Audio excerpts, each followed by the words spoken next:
안녕하세요 여러분, 성공합시다. 저는 원래 디자이너잖아요. 옷을 만드는 디자이너잖아요. 그러다 보니까 옷이 우리 삶에 얼마나 중요한지를 잘 알아요. 우리가 어떤 옷을 입냐에 따라서 행동도 달라지고 또 남들이 우리를 보는 관점도 좀 달라지거든요.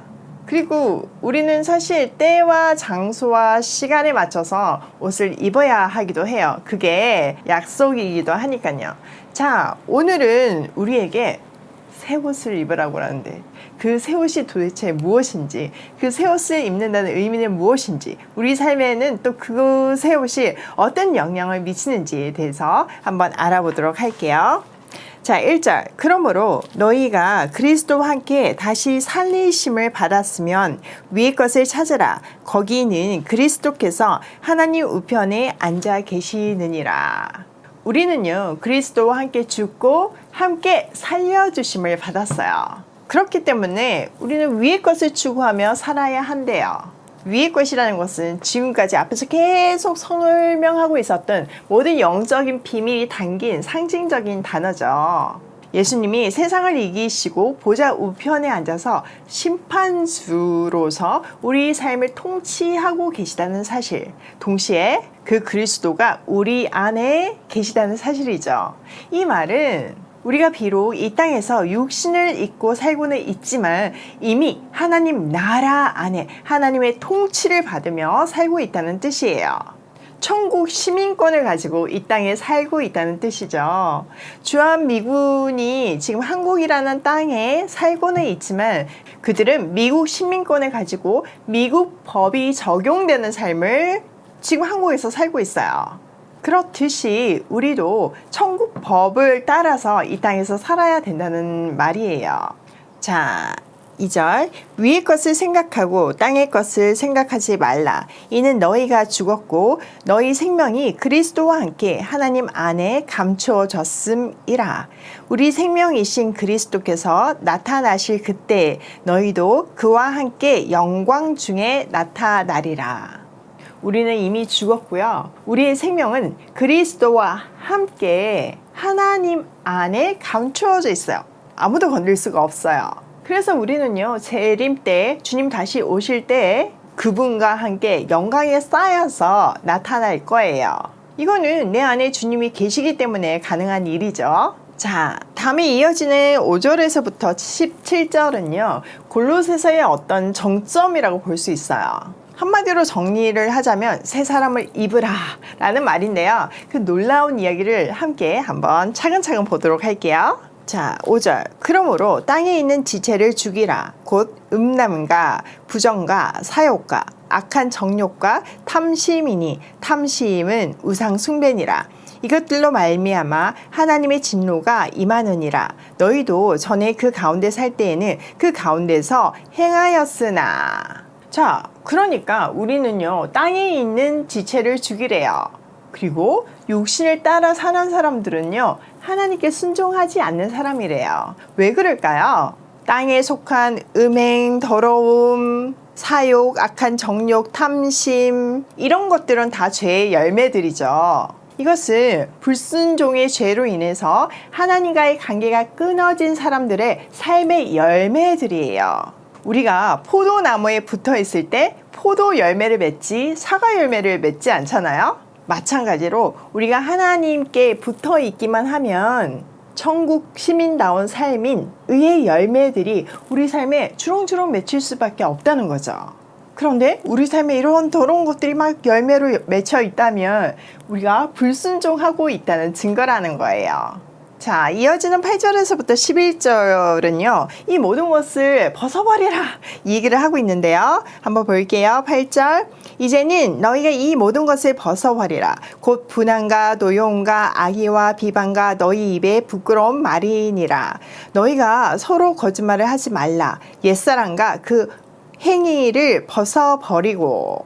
자, 우선 이까지 보면 옛사람의 부끄러움과 말과 행실을 다 벗어버리래요. 마치 우리가 옷이 더러우면 벗어서 새 옷을 입는 것처럼 그런 더러운 옷을 다 벗어버리라는 거죠.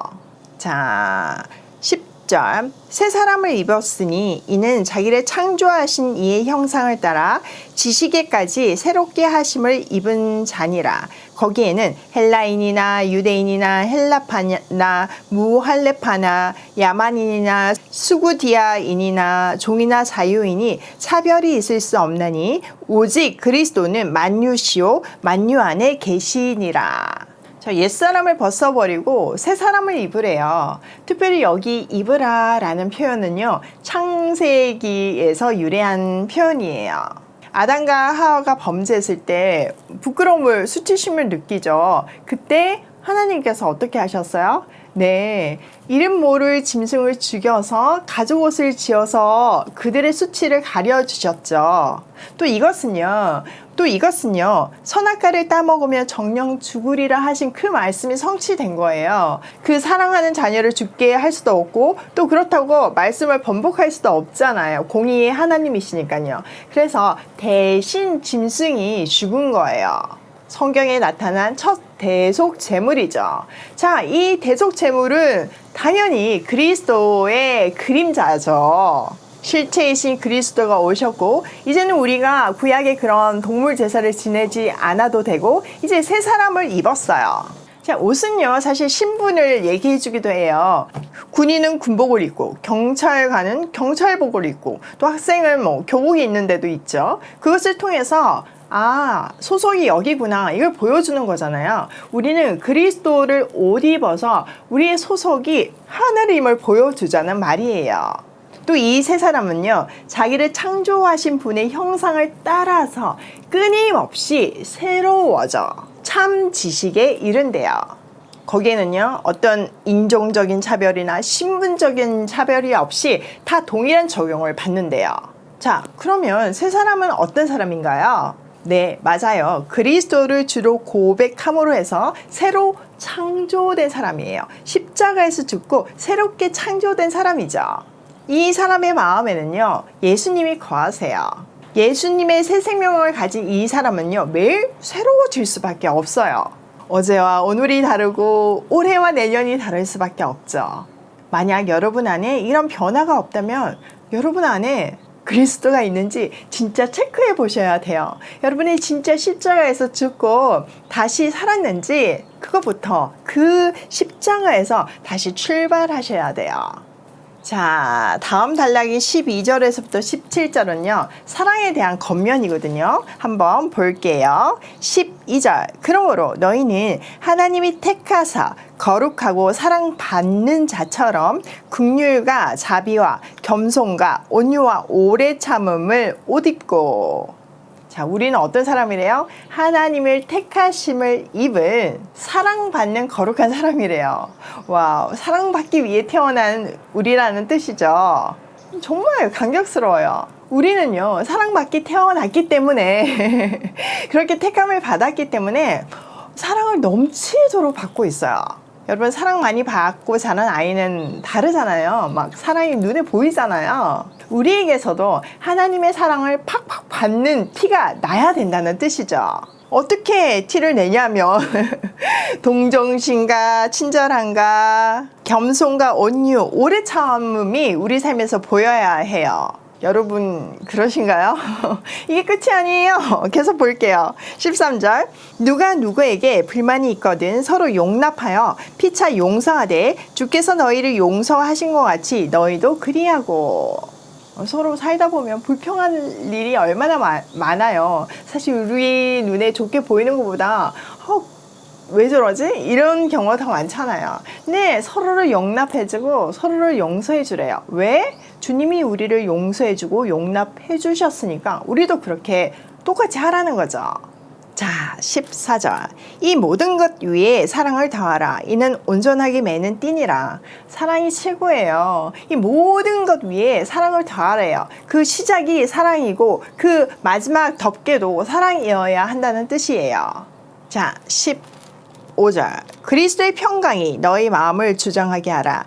너희는 평강을 위하여 한 몸으로 부르심을 받았나니 너희는 또한 감사하는 자가 되라. 그리스도의 평화가 우리 마음을 지배하게 하고 이 평화를 제대로 누릴 수 있도록 우리는 부름을 받아서 한 몸이 된 것이래요. 성경은 항상 한 사람을 얘기하지 않고 공동체를 얘기하잖아요. 그런데 문제는 우리는 이게 공동체가 되면 항상 의견이 다르고 뭐뭐 계속 불만이 생기고 불편해지죠. 근데 그거 정상이 아니라는 거예요. 그렇게 서로 다름은 우리를 서로 이제 다듬는 역할을 하게 되는 거죠. 결국은 그 다듬는 과정을 통해서 그리스도를 닮게 되고 한 몸이 될 수 있어요. 또 감사하는 사람이 되래요. 자, 16절. 그리스도의 말씀이 너희 속에 풍성하게 거하여 모든 지혜로 피차 가르치며 권면하고 시와 찬송과 신령한 노래를 부르며 감사하는 마음으로 하나님을 찬양하고. 자, 말씀이 우리 삶 가운데 풍성히 살아있게 하래요. 이 말은 뭐예요? 말씀대로 살라는 뜻이죠. 내가 말씀대로 살아서 내 삶을 보면 주위 사람들이 저 사람의 삶에는 예수님이 보여, 이렇게 말할 수 있게 살라는 뜻이에요. 또 온갖 지혜로 서로를 가르치고 권고하래요. 또 감사한 마음으로 온 마음으로 하나님을 찬양하래요. 17절. 또 무엇을 하든지 말에나 일에나 다 주 예수의 이름으로 하고 그를 힘입어 하나님 아버지께 감사하라. 우리가 어떤 말을 하든 어떤 행동을 하든 그리스도를 힘입어서 하고 하나님 아버지께 감사를 드리래요. 이것이 바로 예수를 옷 입은 삶이라는 거죠. 오늘은 예수를 옷 입는다는 것이 어떤 개념인지 잘 배워보았어요. 그러면 구체적으로 그래 말씀으로 산다는 거 알겠어. 내가 내 삶에서 그리스도가 나타나야 되는 거 알겠어. 근데 좀 구체적인 게 예시가 필요해 이렇잖아요. 당연히 그것도 알려주죠. 내일 이 시간 기다려주세요.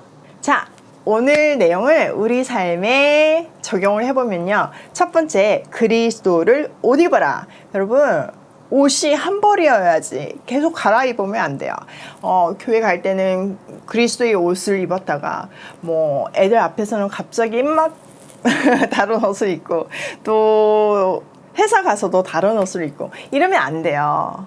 가정과 회사와 우리가 속한 모든 공동체에서 내 삶에서 그리스도가 나타나야 되는 것이 정말 하나님이 바라는 삶이고 정말 나에게도 복된 삶이에요. 두 번째, 사랑받는 사람답게 살자. 여러분 진짜로 사랑받는 티를 팍팍 내셔야 돼요. 어떻게? 동정심, 친절함, 겸손, 온유, 오래 참음, 그리고 용납과 용서, 그 모든 것은 사랑으로 매라고 했죠. 세 번째, 그리스도의 말씀이 우리 삶에 풍성하게 살아있게 하자. 다른 말로 하면 말씀대로 살자. 그것을 통해서 나와 내 가족과 내 이웃이 내 안에 예수님이 살고 있음을 확인할 수 있어야 돼요. 오늘도 예수님을 옷 입고 예수님을 보여내는 하루가 되길 소망하며 고고싱해요.